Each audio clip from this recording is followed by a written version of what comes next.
Hello everyone, हमारा question है arrange the following metal in order of their chemical reactivity, placing the most reactive metal first. Magnesium, copper, iron, sodium, zinc, lead और calcium. ये 7 element दिए गए हैं यहाँ पे। 7 एलिमेंट को उसके रिएक्टिविटी सीरीज के हिसाब से हम लोग को सजाना है। ठीक है। What happen when a rod of zinc metal is dipped into copper solution of copper sulphate, give chemical equation of the reaction involve. अब वहां पे क्या होगा, अगर जिंक को कॉपर सल्फेट के सॉल्यूशन में डालेंगे और वहां पे जो रिएक्शन होगा उसको इक्वेशन के फॉर्म में भी हम लोग को लिखना है। क्वेश्चन नंबर बी में। तो सबसे पहले हम लोग क्वेश्चन नंबर ए की बात करते हैं। क्वेश्चन नंबर ए में रिएक्टिविटी सीरीज को हम लोग को समझना होगा। रिएक्टिविटी सीरीज क्या है? तो मेटल का वो सीरीज जिसमें कि मेटल की रिएक्टिविटी को दिखाया गया है। ठीक है। जो ज्यादा रिएक्टिव एलिमेंट होते हैं वो ऊपर की तरफ, जो जब कम रिएक्टिव एलिमेंट है वो नीचे की तरफ। तो एक लाइन से अगर मैं लिखूं तो सबसे ज्यादा रिएक्टिव होता है पोटेशियम, सोडियम, उसके बाद हमारा आता है कैल्शियम, फिर आता है हमारा मैग्नीशियम, उसके बाद आता है हमारा एल्युमिनियम, फिर आता है हमारा जिंक, फिर हमारा आता है आयरन, फिर हमारा आता है टीन, फिर हमारा आता है लेड, फिर हमारा आता है हाइड्रोजन, उसके बाद हमारा आता है कॉपर, फिर हमारा आता है मर्क्यूरी, इसके बाद हमारा आता है सिल्वर, फिर हमारा आता है गोल्ड, फिर हमारा आता है प्लेटिनम। तो ये रिएक्टिविटी सीरीज के मेटल्स हैं। रिएक्टिविटी सीरीज में इतने मेटल को, इससे भी ज्यादा मेटल को दिखाया गया है। जनरली आपके क्लास में क्लास 10th की अगर मैं बात करूं तो इतने ही मेटल को दिखाया गया है। इसमें और भी है, बीच में टीन वगैरह भी आते हैं। तो यहाँ पे Fe के आसपास में टीन होता है, एसेंटीन। एसेंटीन को तो मैंने यहाँ पे दिखाया है। और भी कुछ है, अगर ये लॉन्ग फॉर्म में लोगे तो निकेल वगैरह भी आता है। आयरन के बाद निकेल है ना।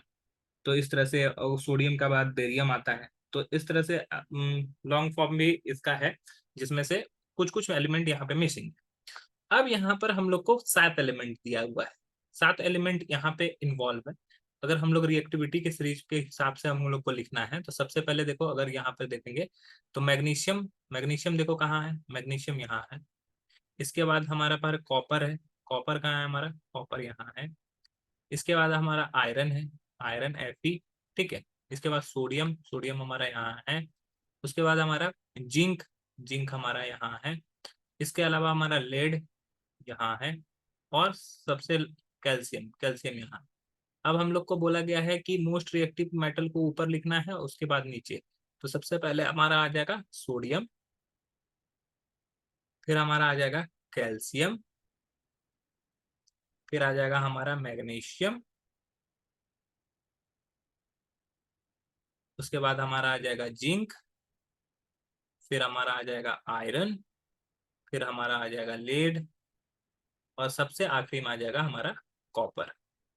इस तरह से ये हमारा फर्स्ट आंसर कंप्लीट हो चुका है। ओके। अब हम लोग बात करते हैं क्वेश्चन नंबर बी की। अगर बात करते हैं क्वेश्चन नंबर बी की, तो पूछा गया है कि what happen when rod of zinc metal is dipped into solution of copper sulphate. तो हम लोग लिख सकते हैं when a rod of zinc metal is dipped into a solution of copper sulfate, then the rod of zinc get dissolved in solution and form zinc sulfate and displace copper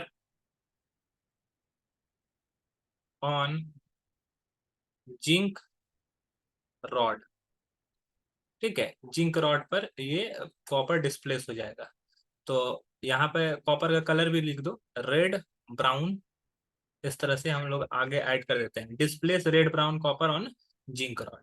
देखो वहां पे reaction जो involve होगा वो reaction कैसा होगा, ये reaction होगा हमारा Zn है, ये है हमारा कॉपर सल्फेट, ठीक है, जब ये रिएक्ट करेगा तो ये हो जाएगा ZnSO4 और यहाँ पे कॉपर रेड ब्राउन कलर का डिस्प्लेस हो जाएगा। तो यहाँ पर ये रिएक्शन इन्वॉल्व होता है। ठीक है, तो हम लोग को ये समझना है कि ऐसा रिएक्शन क्यों हुआ, क्योंकि जिंक जो है ज्यादा रिएक्टिव है, और जो ज्यादा रिएक्टिव एलिमेंट होता है वो अपने से लेस रिएक्टिव एलिमेंट को उसके सॉल्ट से डिस्प्लेस कर देता है। मतलब कि कॉपर सल्फेट कॉपर का सॉल्ट है, तो लेस रिएक्टिव होने की वजह से कॉपर यहाँ से हटे जाएगा और कॉपर के बदले में क्या आ जाएगा, जिंक आ जाएगा। तो यही है ये क्वेश्चन का आंसर। आई होप ये क्वेश्चन आपको समझ में आया होगा। That's all, thank you.